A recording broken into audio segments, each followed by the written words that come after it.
might have got a matchup and won a series. Maybe they could have won 2 series if everything broke right with this current group. For as well as they played, and JJ Redick has done a really good job. Max Christie has developed really well. They move on from the edge to Russell. They have Austin Reaves hand on the ball. Like, all these things are true.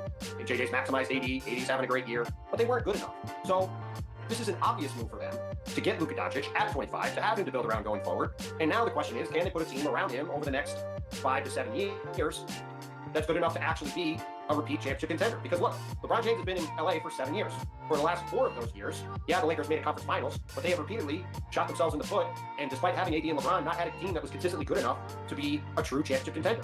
So the question now is, they have Luka Doncic, but what can they put with them, and what's the team going to look like? You guys know how I feel. Winning a championship means never saying you're sorry. So, like, I didn't like some of the terms of the AD deal, which is not even done paying off yet. I had to retire that because winning a championship means never saying you're sorry. So I stand on that, and I believe that. Having said that, 6+ years of AD and LeBron, AD in his prime, LeBron's still a high production. The Lakers, I wouldn't say they achieved the bare minimum, but they achieved the low end. They won 2 titles. They got a banner and a ribbon. I was like, wait a minute, what? I fell right into that trap. Good job.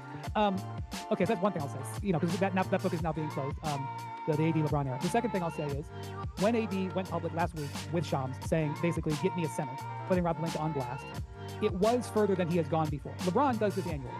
AD had. Hold up, wait a minute. I didn't even think about that. I'm thinking about AD being strictly the center. I forgot this boy want to play power forward.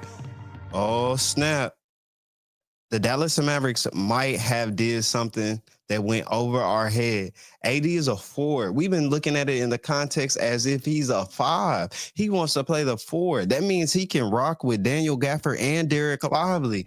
Hold up, wait a minute. Then that slides PJ down to the 3. Then you got Luka Doncic on the Lakers, and you got Kyrie Irving, now the main point guard, and then the number 2.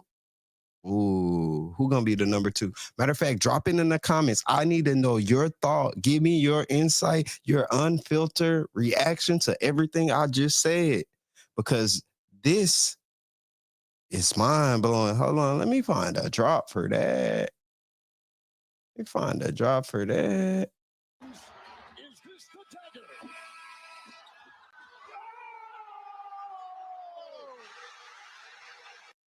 It might be the dagger. And we all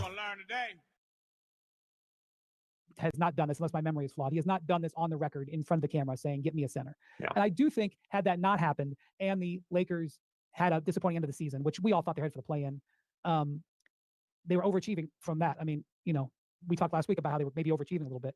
But whatever, if the Lakers didn't have a great finish to the season, I do think for the first time there could have been Anthony Davis getting a little agitated in the summer.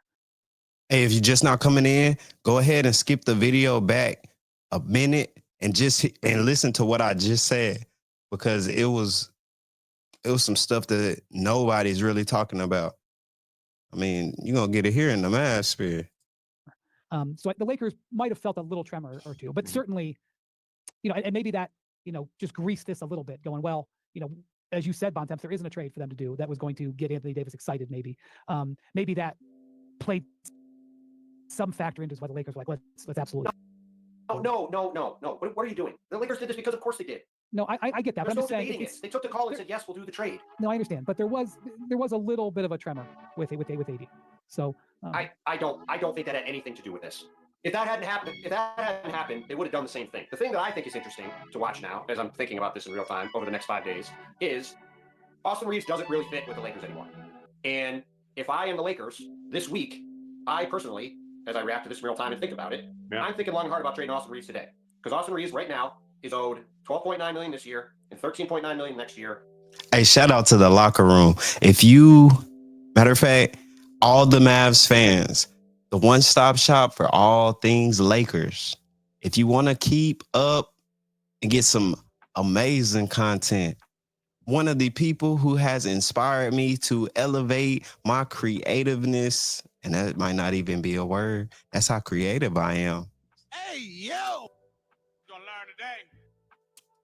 The whole video, skip back.